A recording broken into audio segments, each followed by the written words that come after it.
Alright, what we have here is an older HP laptop. It's about, I believe it was bought in like 2021. It is an AMD processor, 8GB of soldered on RAM, I believe 17-inch screen. What the issue is that no matter what happens, no matter what we do, we cannot get the computer to display or to post. So we see that the light turns on. We see that even if we plug in the charger, there is a charging light that appears, but no sound, no post, no HP logo screen, nothing. We've narrowed this down to a motherboard failure. It could be the RAM that soldered on that went bad, chips inside the motherboard that went bad. This isn't that uncommon with lower budget laptops. That's why it's always a good idea to buy business class laptops. Even if they're a couple of years old, the parts inside of them are built to last. And sometimes, like we see in this case, lower budget laptops, even though they are cheaper from the start, they have more issues like this because of the parts that they use. So since we've narrowed this down to the motherboard, a motherboard issue, what we have is a new motherboard to swap out. This new motherboard should match in model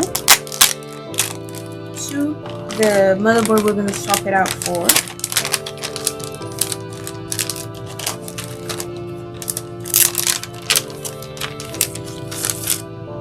Here it is. And all we have to do is remove all the parts that are already on this other motherboard and just boot it and test it to see what happens. So we're just going to shut off the computer completely here, making sure there's no power making sure that there's no power running to it. We don't want to short anything or have any more issues. Okay, first things first, remove the battery.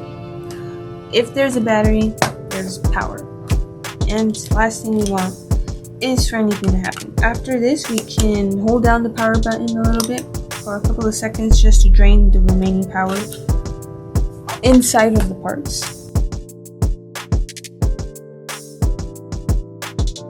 A lot of newer laptops are better at that than older ones, but it's always a good idea. Next thing will be the SSD. We don't want to cause any data issues. Alright, next thing will be all the other connectors. And from what I can see, this is seems to be an exact match to the motherboard we have here, which is amazing. Wi-Fi card is out, and then it will be this heatsink. We'll do our star pattern, remove the heatsink, remove the fan, and now we can remove the actual motherboard. Okay. It just pops out. The motherboard will slide it in the same form.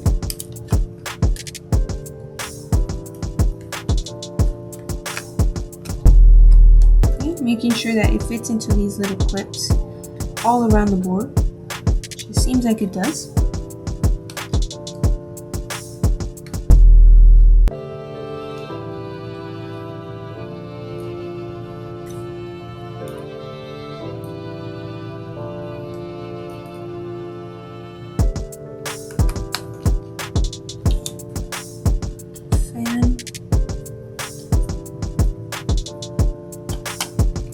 Some new thermal paste that we can use.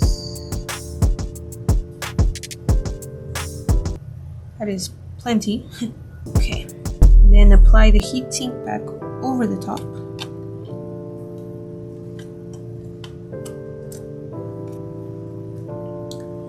Lastly will be the SSD and then our battery.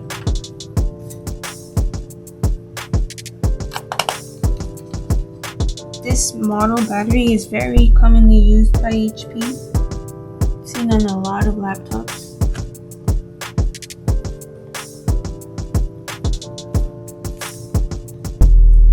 Alright, that's the last of it. So we have the speakers, display, the DC jack connected, we have our USB board, our fan, our Wi-Fi, and our SSD. And all I have to do is place the cover on and turn the laptop on and see what happens. So after replacing a motherboard, it's very common for the laptop to take a while to turn on since it's getting used to BIOS posting, and once it does, then we'll be able to see if the repair was successful. There we go. So the issue was the motherboard, which is great for us. That way we know for future reference, and also so that we don't have to keep testing any parts. What will happen now is we'll just boot into Windows and check. Aww. Okay, so this is another common issue. So BitLocker, for some reason, Microsoft enables BitLocker for customers without them knowing. This isn't a outcome that we really want to deal with because a lot of customers don't know what BitLocker is or what even it means. It is sometimes tied to the customer's account, the BitLocker key that we need to open up the laptop. But in some cases it's not. And when it's not, there's no other thing to do other than just reinstalling Windows. So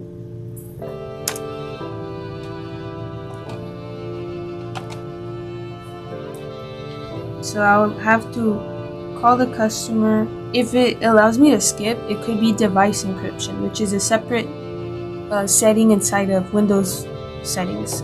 BitLocker is over the entire system. It's a setting and control panel, so they're different things. I'll call the customer, I'll get the BitLocker recovery key, I'll try, and then we'll get it boot into Windows and test out the motherboard.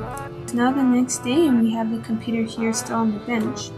We were able to get the BitLocker recovery key from the customer, and now as you'll see in a little bit, the computer posts and it boots into Windows.